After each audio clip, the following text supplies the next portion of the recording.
Welcome to In It to Win It. This is Steve Barton, and thank you for tuning in. We're here for Monday market moves, what happened last week in the markets, and what I expect for next week. Alrighty, let's go to the charts. Starting out as always with the S&P 500. We are up 1.1% for the week. So another new all-time high. We got to 6750 intraday. And putting in a topping tail right here. So this is what a topping tail looks like. Kind of looks like an upside down cross. Basically, both the left opening and close prices are lower than the 50% line right there. A real topping tail would be a lot higher like that. And these two lines would be like kind of in the bottom 20 or 25%. But still looking like it's going to be bearish. Like this is an example of a bullish one right here, right? Bearish right here. So it's fairly likely, I would say 80% likely, that on Monday, the S&P 500 will be lower. And my bet would be we'll continue to do like we've been doing, and this will go lower until it hits the 20 moving average and this white upward channel trend line, and then it bounces and goes back up. We shall see. The dollar is down 0.5% for the week. Looks to me like this is going to go up next week. So we're just hitting kind of in this parallel channel that's been drawn for years and just seems to keep being obeyed. Looks to me like it's more likely to go up next week, which would put a little pressure on some commodities. M2 money supply. So as this chart goes up, money supply go up, inflation go up, and that went up, what was that, 0.4% compared to last week. And the 10-year yield is down 1.3% in relation to last week. This looks to me like it's going to go up next week. And we can just, you guys can probably already see this. We got a Fibonacci retracement sitting right around the 61.8% or so. My guess is next week yields are going to go higher, which would mean that fewer people are buying bonds. So the bond yields have to go higher to entice people to buy them. And the 30-year Treasury, basically same kind of thing. Look, Fibonacci retracement, 61.8, bouncing up, broke through the 20-day moving average right there. So I see the same story for this. I see fewer people buying the 30-year Treasury next week, and so the yields should go up. And the VIX, the volatility index, is down 0.7. No, that can't be right. It must be up this week. One second here. And yeah, up about 8% compared to last week.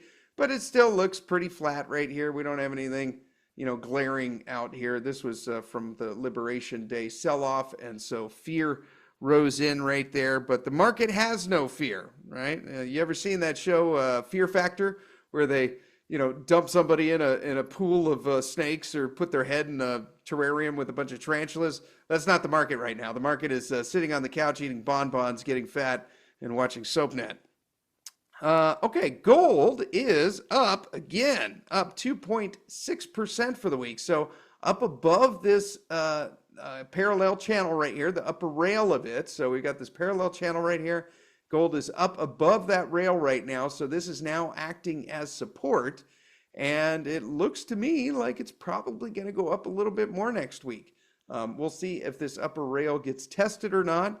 I wouldn't be a buyer here. I mean, if you have no gold, then I might get something just to kind of get your toe in the water. But we're up at all-time highs right now. The time to buy this stuff is when we get a pullback.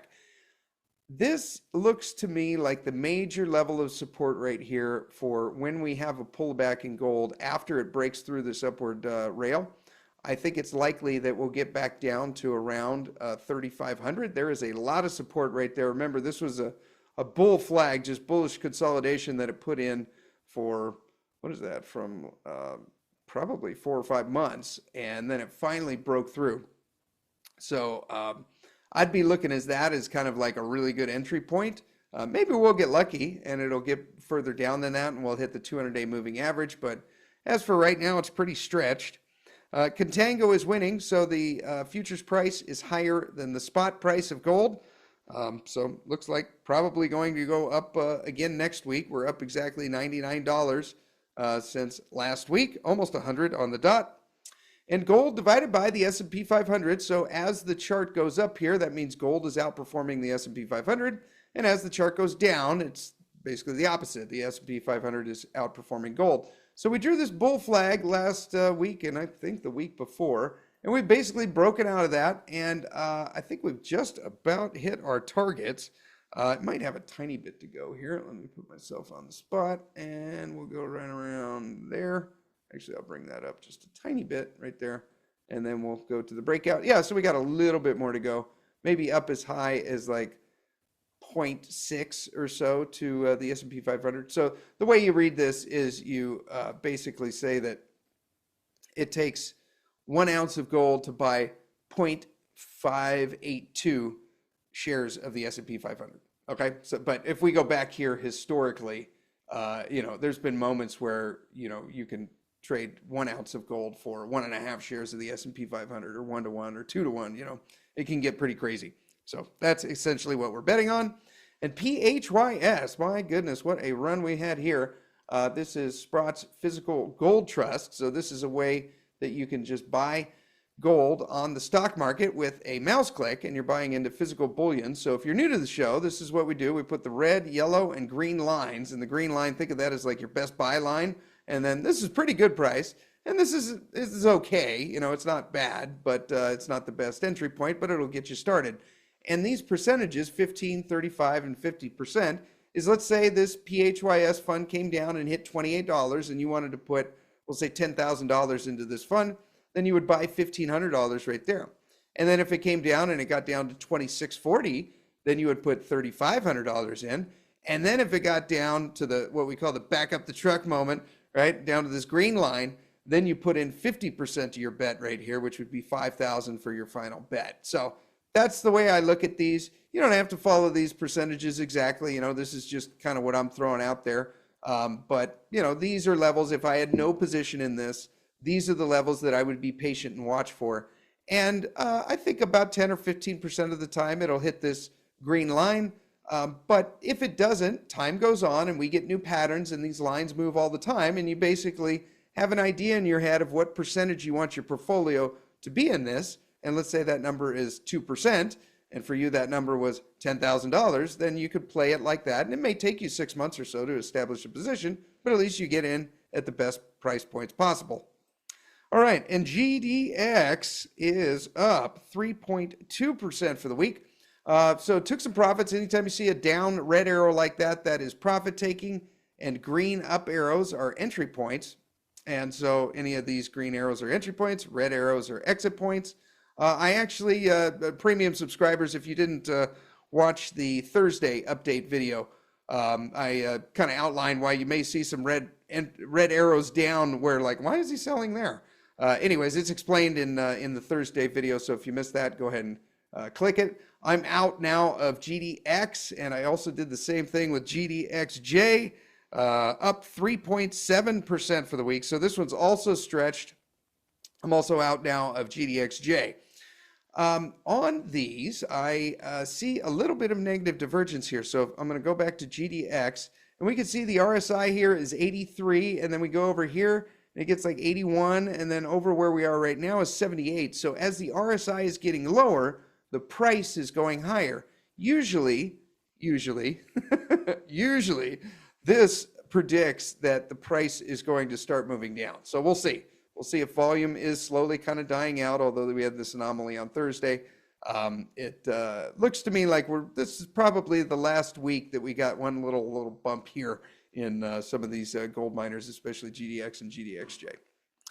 And Andre says, love the show, by the way, would like to get more involved in the premium, but for the time being, I'm a freebie admirer. Keep up the great work. Besides giving people some sound opinion, you're also a motivation to a lot of us. You're proof that hard work does pay off. Well, thank you, sir. And don't cut yourself short. Your guys, we're over 17,000 subscribers now. We're going to be at 20,000 before we know it. And just being part of the freebie crowd, leaving comments, thumbs up, that's one of the best ways that you can support the show. Having an audience like that, it is so much easier for me to get guests now than it was even just a year ago. And it's because of you and spreading the word and sharing this with anyone that you think needs to hear it. So thanks for being here. I appreciate that. And if you ever want to come over to the premium side, we'd love to have you. All right, story of the week, silver up 2.8% for the week. So last week, we thought that it would hit 48 and maybe even 50. Well, we're right on the first one, not on the second one. So it got above 48 on both the futures and the spot market. So that is really exciting. Got 48.32 on futures and 48.37 on the spot market. So we got a tiny bit of backwardation here, meaning that it's slightly more expensive on the spot market than it is on the futures market. So is that forecasting a little price rollover? Maybe not just that, but I do think we are getting really stretched here in silver. So what are the forecasting odds in Steve's book? Basically, okay, so this white line right here is essentially at 50 bucks. I think it's at 49.82. I'm putting myself on the spot here. Let's see, did I? Yep, 49.82. Okay, so what do I see coming here for silver? Okay, I think there's a 50% chance, so 5 out of 10 times, we basically hit around this white line. I mean, it could happen on Monday. I would say anything 48 to 53 would be the $48 to $53 would be this kind of window here where it goes up and then has a really quick spike down. So it looks something like this, right? A spike up and then a spike down, right? I put that as like a 50% chance. Then the next one I would put as a 40% chance. So 4 out of 10 times we go up somewhere in that range, 48 to 53, and I'm getting that from Fibonacci extensions. Longtime listeners know exactly what I'm talking about. 48 to 53 range, and we do kind of a bullish consolidation, right? So we go up there and we just kind of do a bullish consolidation kind of around this level before we make the next leg higher, right? I'd put that at 4 out of 10 times. And then 1 out of 10 times, I think we just blow through this like a hot knife through butter. We blow through $50 like a sailor would in a bar, and we're off and up to the next price targets, which will be, you know, in the high 50s, low 60s. So those are kind of my odds, and that's how I would play it. You know, if I could write the book on what the price of silver would do, I would love it to spike here next week and then radically crash down and maybe come down here somewhere like $38 to $41, maybe kind of in that range. And what that would allow us to do is a lot of the silver equities that we've been selling over the last few weeks, we could double down and get right back in and do that game again. I would love to see some volatility like this. Although I think the difference is this time, I don't think we're going to go up and then just have a bearish consolidation here for like, you know, just go into a bear market for the next decade. I do not think that is going to happen. I think we're probably going to get a little spike up and then come back down, get some more buying opportunities, get it ready to load up again. And maybe we get another run up into the 60s or something, maybe a few months from now. But either way, it's a really exciting time. This is what we've all been betting on. And, you know, now we're actually making money from it. And it's just been a lot of fun. I've been thinking, too, there might be some interesting spots here to buy like call options on something like SILJ, the Junior Silver Miners ETF. Because, you know, what if I'm underestimating that 10%, right? Like, what if the odds of that are actually like 30 or 40? Or maybe they even are 10, but, you know, the 1 out of 10 times that happens, right? And it just shoots the moon. It would be kind of nice to have a call option on a really leveraged bet like that, like SILJ or maybe a junior silver miner like Endeavor or something. And then you could really make up for a spike like that. And if the most likely scenario happens, we have a quick spike and then it drops back down, then you're only out whatever you bought for the call option. So anyways, you know, premium members, stay tuned for that. We might have something like that coming. Mark says, I'm really enjoying these premium videos, Steve. Well, thank you, Mark. Appreciate you being here. I'm a small investor, a few hundred or maybe 1,000 shares for a company, but I have paid for 2 years of premium, and I only joined this month. I love hearing that, Mark. Thank you very much, and thank you for sharing. You know, if you want to see what Mark is talking about, then join us. There's a link down below for the free and premium newsletter. You can even try out the premium version free for 7 days and see if you like it. If it's not for you, then don't renew. I think Johnny Cochran might say that, huh? All right, the risk is all mine, and the benefit is all yours. All right, and so like I said, a little bit of backwardation here. There's the spot price, beautiful looking chart, awesome, absolutely incredible. Okay, gold to silver ratio. So this has been dropping out of the sky, which is amazing. If you like silver more than gold, welcome to the club. Okay, so last week we were at 81.6 ounces of silver for 1 ounce of gold. This week we're at 81. I'm rounding here, 81.5. Okay, so silver gained a little bit of ground on gold here.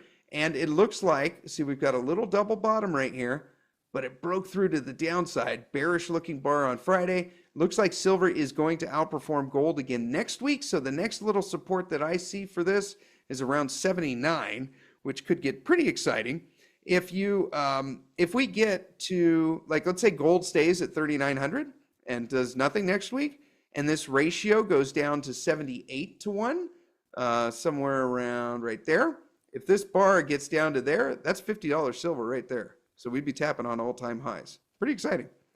Okay, now silver divided by the S&P 500. So this literally shows money coming out of the S&P 500 and going into gold.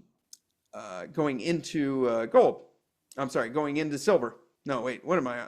This is not that chart. Oh, this is silver divided by gold. Sorry, I threw this up. So this is basically an inverse of the other chart. If you want to think like this one is silver's outperforming gold when the chart goes down, and gold is outperforming silver when it goes up, and then this one's the opposite. So as this chart goes up, silver is outperforming gold. So this may be a little bit easier for you to see. It's essentially the same chart. It's just upside down. Okay.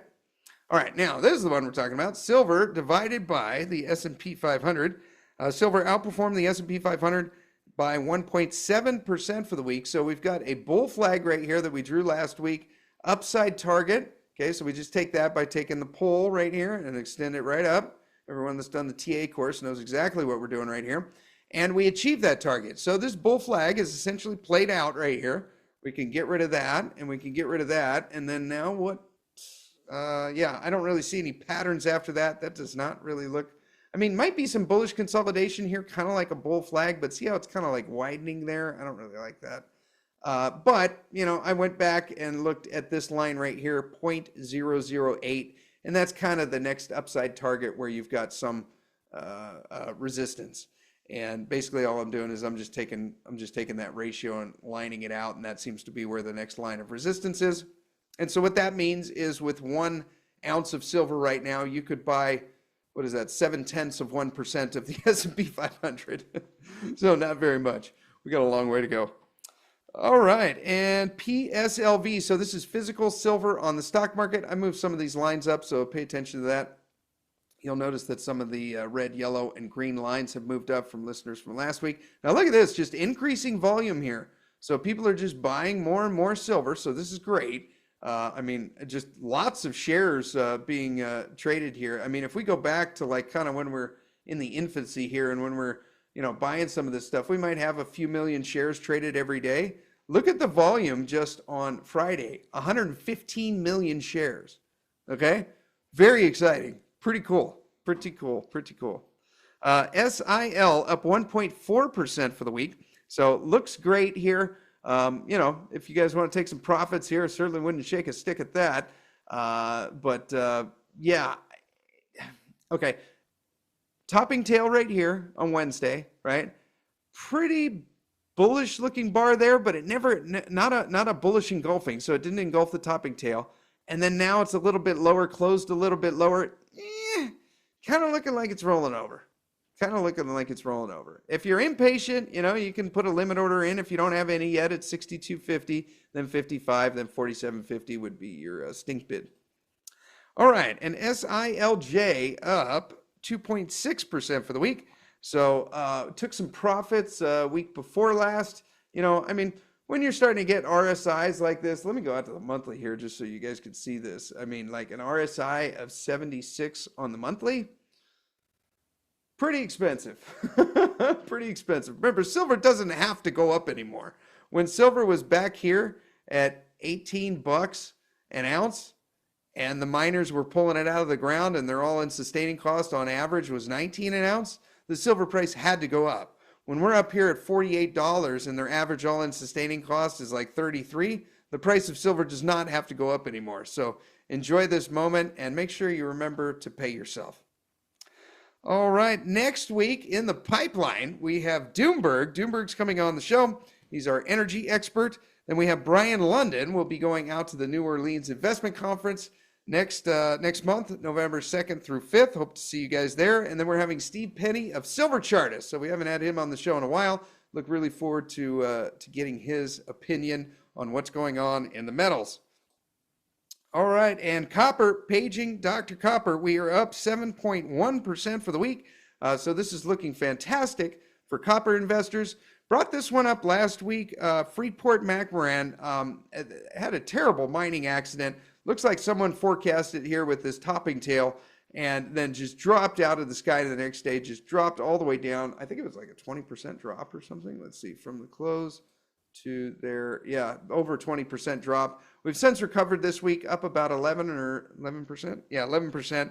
So they had their mining accident at Grasberg. So looking at this, okay, so this is the 200-day moving average right here, shot up and stopped at that. I don't think that's a coincidence. I think other traders are looking at that, and people that's basically what they're betting on, is it going up to there. I think we have a lot more washout with this. They put out a statement, something like may not be in full production until 2027. Talking with people that are smarter than me, they're like, they have no idea if that thing will be back in production or when that's going to happen. Like, don't kid yourself. So I got a feeling there's some downside left in this thing. And the fact that it's hitting right there on the 200-day moving average kind of maybe looks like maybe a shorting opportunity here for Freeport. I think it recovered too quickly, and I think people are a little bit too optimistic on this. This mine was like 4% of the planet's copper supply, and it just stopped. So I don't know. Might be a little might be a put option in there. Maybe buying some puts. We'll see. Premium subscribers, stay tuned. All right, and COPX looking fantastic. Just blowing through all resistance. Look at that bullish looking chart. You got the 20, the 50, and the 200-day moving average all in sequential order. Had an amazing run since this golden cross right there, but kind of shooting the clouds. Getting very, very stretched. I wouldn't be a buyer here. Even all the bullish news on copper. I mean, you've got an RSI of 87 on the daily, so move these lines up a little bit, but I kind of almost expect a washout in the market and some of the baby to get thrown out with the bathwater, and then I think we'll be able to get even some more of these copper funds. And COPJ, basically the same thing here. We drew this green arrow. I guess we need to extend it and just make it go parabolic here. I keep thinking we're going to have a hiccup. I did move the red line up a little bit here to $30 to kind of, those of you that don't have any position in copper, that might get you a little one. One thing that I like to do and that I did here on COPX, if you know how to basically sell puts, and so essentially catch premium, right? Premium until you get put to the stock. So you could be selling puts down here. I mean, I'm not sure what the strike price would be. I haven't even looked, but I'm sure that you got some around the low 50s that might at least get you in. And in the meantime, you kind of get paid rent until it hits. That's what I did on these over here. And then I just happened to get hit on Liberation Day, and it worked out well. So just a thought. And if you like charts and setups like this, you got to check out our technical analysis series for beginners. We take the fear out of buying and selling, so we make it fun. You can click on the link below or go to stevebartonmoney.com, and like all our products and services, there is a money back guarantee. So if you want to have entry points like this, just buying on pullbacks, it's kind of an art and a science. It's not super scientific. Anyone can do it. Just pattern recognition and the willingness to learn. And yeah, it's a fun game. All right, uranium is down 1.2% for the week. So the spot price, as I see it, is kind of following a little pattern here, right? So humans are pretty good at recognizing patterns. That's why technical analysis works. But check this out, okay? So we kind of got so it's the green dots here. Don't pay attention to the blues. Those are the moving averages. So we got a small hump and a big hump run up, and then goes down back to the trend line. A small hump, and we just got a big hump. What do you think the next one's going to do? Is it going to go back down to the trend line? So my money would be that I think that this is going to follow a similar psychological pattern that humans follow, right? I think this is probably going to go back down to this trend line, which may create some little trading opportunities here in some of the uranium equities. All right, SRUUF is down 4.4% for the week. Sprott purchased another 3/4 of 1 million pounds, so 750,000 pounds of uranium, took it off the market, unavailable to utilities. They cannot have it. It is ours and sitting in this fund. We are up to 72.7 million pounds and just loving this a lot. Looks like this cup and handle pattern played out, but not quite to the upside I was hoping. This white line right here is now going to act as support. So we'll see if the price action gets down there. I set the line at, you can look at it as just south of 19 bucks. So just a little bit lower. We'll see if that actually holds it or if it breaks through. Sprout's been doing a lot of buying. It finally went to a discount of like 2 or 2.5%. And URNM is down 1.3% for the week. I took some more profits here week before last. You know, we've had a heck of a run up here. I mean, from the bottom to the top, over 100%. I mean, at some point you got to pay yourself. But this is kind of, I mean, it's quasi bull flag. Nah, not really. What kind of volume do we got? Maybe. No, I mean, it's super high on the RSI here. You know, I wouldn't be a buyer at all. But I still do like these levels. I've had these lines drawn for a while. 44 bucks, $40.36. URNJ, same kind of thing, but exponentially so because this has the juniors and it doesn't have the Sprott Physical, Uranium Trust, Cameco, or Kazatomprom.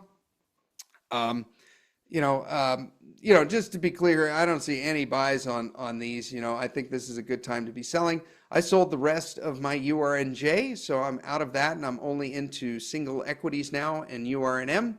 I like this one a lot, and I hope it rinses and repeats. You know, and you got to remember to pay yourself. This is the mistake that I made on URNJ last time, was I enjoyed this amazing run up of 125% from the bottom down there. I mean, I literally bottom picked it. You know what I mean? Within a few pennies, ran it all the way up here and never sold. Never sold. Like, rode this all the way down, and then now up here, I'm like, I ain't making that same mistake this time. I'm going to pay myself. You know, I did not do that on URNM. I bought a boatload of this and then sold it all up here. Well, not all of it. I kept some of it and then started buying again here, and now I'm selling again up here. So this is very cyclical, right? And, don't make the mistake that I did in 2023, and then when it ran up here in 2024, in just a year, I made over 125%, and I never clicked the sell button. So word to the wise. All right, crude oil is down 7.4% for the week. So got the little spike down that I was hoping for, and I was hoping we could do a trade on this. I mean, this lined up perfectly, right? So crude oil got right there, 61.45, 61.45. Then over here, 61.40. Boom, we know where it's going, right? So the next day I was on, and then when you go down to like the 30-minute, this happened so fast I couldn't get an alert out, and it was gone before it happened. So we did have the breakdown that I was hoping for. Wasn't able to play it, although it does look like it's going lower. So maybe we'll get a second shot. Keep an eye out and remember the number $59.74. And if we break below that, then there's not really much to catch it until you get down here to like 55. So that could be a really nice shorting opportunity right there if it breaks that level. We'll see if it actually does. All right, and XLE, our favorite oil ETF, down 3.4% for the week. So I don't remember if someone pointed this out or if I just found it, but there's a little parallel channel here in XLE. We'll see if this actually holds. A pretty bullish looking chart. Let me get some of these lines out of the way so you can see it. But we have a golden cross here in XLE, right? Easy bet right there. Even had the red line on it for you, right? Okay, so right down there, hit right on the 50-day moving average, shot up, came right back down. If it comes down here and touches the 50-day moving average, basically just move the red line up and capture that moment. It would be around $88.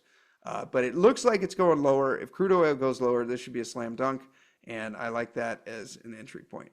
Okay, then a lot of price action around 84.50 and then 79.25.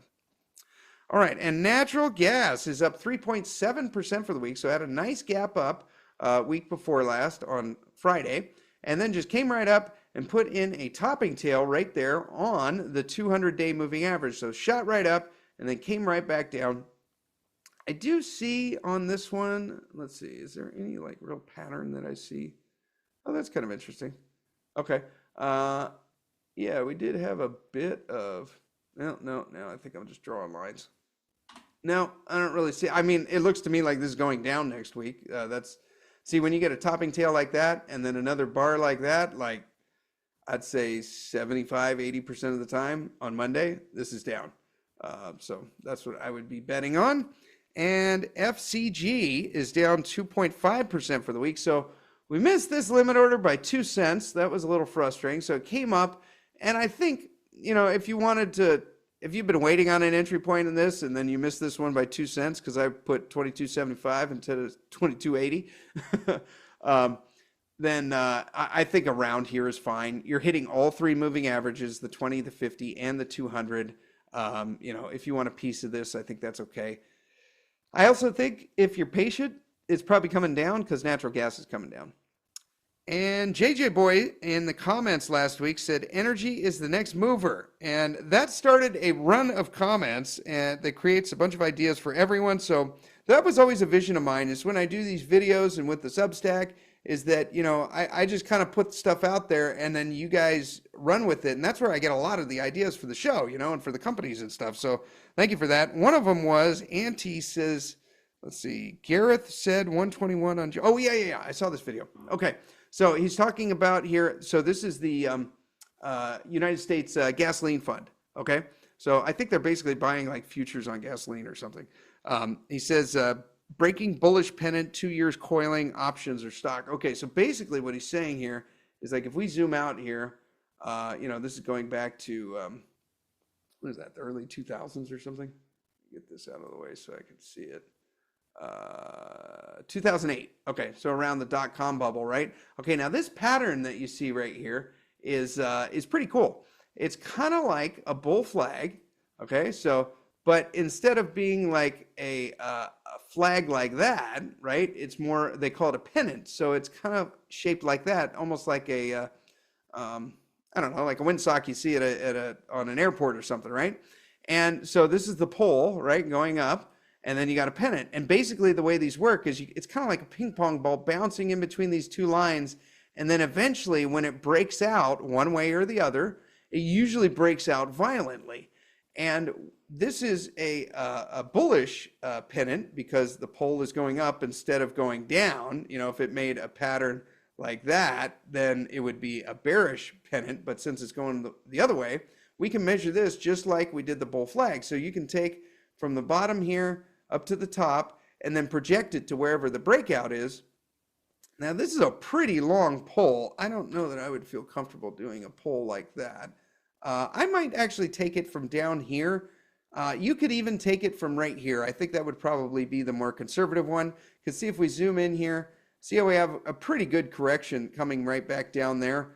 I might start the pole right around there just to be a little conservative, and we'll do the same thing. So we'll take it from there up to here, and then we project it over and kind of wherever the breakout is. Maybe the breakout's up to the top side and it's going to happen next week, or maybe it's kind of in the middle of wherever this pennant forms up. Again, we'll just do a conservative and kind of pick it somewhere right there in the middle, and let's see what the target is, and somewhere up there around 110 or so. Okay, so if we wanted to take it a little bit more aggressive, then we could maybe measure it from all the way down here, all the way from the bottom, right? And measure it back up to the top. That would be a pretty aggressive move. That could put you up somewhere around 130 or so. But either way you slice it, this looks like it's probably going to break out to the upside. You've got a lot of price action right here, just above the 200 weekly moving average. And then if we move here to the daily, you're right on the 200 daily. So that might create a little trading opportunity. Thank you for bringing that up.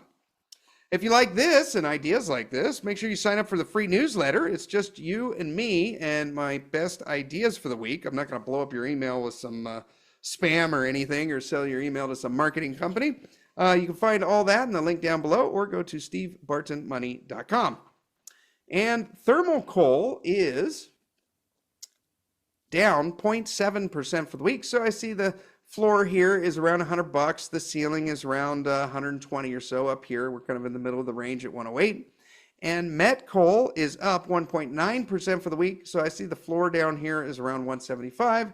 and the immediate ceiling is probably around 190, 195, which is pretty much where we're at now.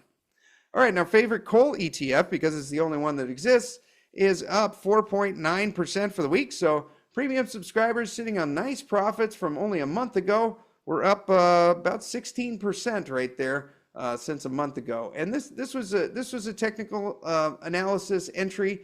There was actually it wasn't too difficult. It was kind of a textbook one, right? You've got the 50-day moving average crossing above the 200-day moving average, creating a golden cross, and you've got the fourth bounce right here, 1, 2, 3, 4 times on the same trend line. You could have got a second entry right there if you wanted it, and now we're off to the races. Go coal. Platinum is up 2.4% for the week. Did let's see, in one of the live streams on, I can't remember who it was with, if it was Rick or one of the other guests we had last week. One of the guys in the chat is another TA, and he brought up something to me that I hadn't seen and had me slightly concerned. So you bring up right here the top of 2008 in platinum, right, when it was up around 2,300. Drag it down to the bottom, because we can do Fibonacci. You guys see me do them all the time to the upside, I guess, because I always like to see things go up. But you can do it for the downside too. So we take the top here to the bottom here in 2020, and then this is the 38.2% retracement. This is the 50%, and this is 61.8, which is a pretty powerful, stopping point. And look at where we are right now, right on that zone. That is slightly concerning. I mean, there is the off chance that it just completely blows through that and, maybe goes up to the next Fibonacci level right here, which would be 78.6. That lines up pretty well with some price action back here. That would bring it up to 1933. I don't know, so that's definitely the technical bearish case for platinum. I would say the bullish case, at least in the immediate term, as we go here, this kind of looks like it's ironing out to be another bull flag. So if we run the pole up here, and then we've got basically the flag like that, we could have an upside target here. We'll use our handy dandy target tool and go something like that, and then measure it to the breakout. Now let's see what we actually say. So that brings us up almost to the next level of Fibonacci. So I don't know.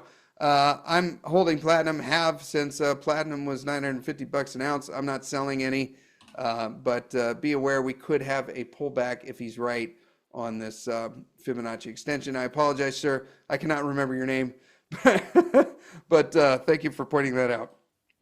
All right, and Connor says, could you throw Palladium into your weekly moves show, weekly Monday market moves? Always interesting to compare platinum, gold, silver ratios. Appreciate the comment. Okay. So basically, welcome to the club, Connor. Glad to have you. Thanks for being here. I did an interview last week with Ed Stirk, and he works at the World Platinum Investment Council, and I did an interview with him in early August, and he basically convinced us to get out of palladium. Okay, so he studies platinum and palladium. That's his full-time job, and he's forecasting supply deficits in platinum going out to 2029, and he's forecasting deficits in palladium for like the next year, and then surplus for years after that. So that was enough for me to sell all my palladium that day or the next. This yellow arrow is just signifying the day that myself and premium subscribers did it, and this yellow arrow is signifying the day where we traded that palladium for platinum just to get it in the correct market, at least according to the expert who studies this for a job. And we can see if we measure these, let me get this Fibonacci out of the way there. Okay, we can see if we measure these, so here's the spot price of platinum, and we go from there to there, and we've got 22%, okay? And if we go to palladium from the same exact point, and we measure that same target, right? So we get it from right there and up to there, and it's up 13%. Okay, so far, Mr. Stirk has been right. And as long as that continues to perform and do so, I don't want to expend the mental energy of studying something that's not going to perform as well as the other one. So thanks for bringing it up. But I would take a look and watch those episodes and see if you get the same thing out of it that I did. See how bullish you feel on Palladium after that and report back in the comments below. Would love to hear your thoughts. All right, and PPLT is up 1.8% for the week. So this is physical platinum on the stock market. Been in this thing for a while, like I said, like around 950, and just shot right up. So this is where we traded our Palladium for platinum, and since had a nice breakout. Now, I'm not really in the habit of buying breakouts like this, but I feel like platinum could have such a monumental run if you have nothing, maybe kind of like gold. You just kind of throw your hat into the market. And I'm not saying, like, let's say you want to buy, $10,000 worth of platinum. I'm not saying to buy all 10,000 right now. I'm saying, like, maybe buy 5 or 10%. That'll kind of get you in and interested in the charts and paying attention to it, and then really watching for pullbacks to where you can add more. You know what I mean? I would not, go all in here by any means. We could have a pretty radical pullback, but maybe just throw your hat in the ring just to get started.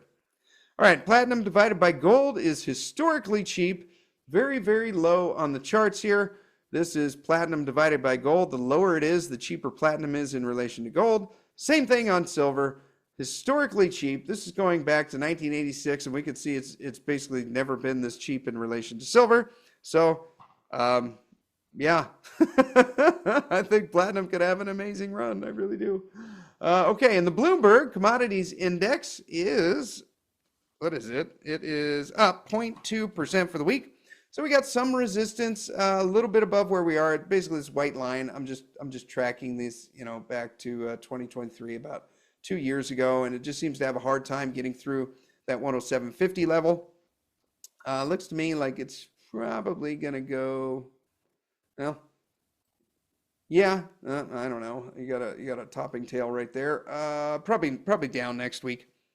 And nickel futures still just hanging around 15,000, up 1.7% for the week, but that'll probably hit the 200-day moving average, get rejected, and fall back down. And NIKL is up 5% for the week. So we had a nice breakout here on the charts. I think we need to move this white line up just a little bit more, probably up here to like 16 bucks. Looking pretty good on the nickel ETF. And the PIC ETF, so it's got some of our favorite metals and mining in there. We got Glencore, Freeport, what else do we got? BHP, Rio Tinto, this kind of a one-stop shop, especially for your guys's retirement accounts or 401ks where maybe you can only buy ETFs. I like this one a lot, and I would make it part of your core position if it were me. I want to see a pullback first, though, here. Got a little bit of a topping tail here, so it might get a little resistance. I just drew this white line as I thought that's where it was going to have a hiccup, and that turned out to be wrong, just like the other one on NIKL. So we got to move that up a little bit. And I'm looking at that one and possibly that one there. So maybe the next stopping point is around 47 if it keeps going up. All right, and Bitcoin is up 9% as of this recording. I could see since before I pressed record, it's come down just slightly. Okay, so last week we talked about this head and shoulders pattern, and it just broken through the trend line right here. And it's pretty exciting, and this is what we call a false breakdown. Okay, so it looked like the head and shoulders was going to play out, and it was going to break down and at least come down here to the 200 moving average. Nope, fake out and break out to the upside. So this is pretty exciting because Bitcoin is now, so the all-time high back rate here is $124,517. And yesterday, I'm recording this on today, Friday, the high was $123,966. So we're basically $500 from the all-time high. Looking very bullish right here. If it wasn't for that little bar going down right now, if that right side of the bar was up there, I'd be like, okay, I think by the time you guys see this on Sunday, probably have a new all-time high in Bitcoin. I'm going to go for it. I think by the time you guys see this, we're going to see a new all-time high in Bitcoin, so it'll have to be above 124,517. We'll see if it actually happens. All righty. Well, thank you guys for being here. I love doing this. If you guys want to play a little more alpha, make sure you check out our premium service. You get a whole nother video just like this on the company-specific stocks that I'm buying and selling with my own money. You also get some options in there if you want to play some more alpha on that and you're a real gambler like myself.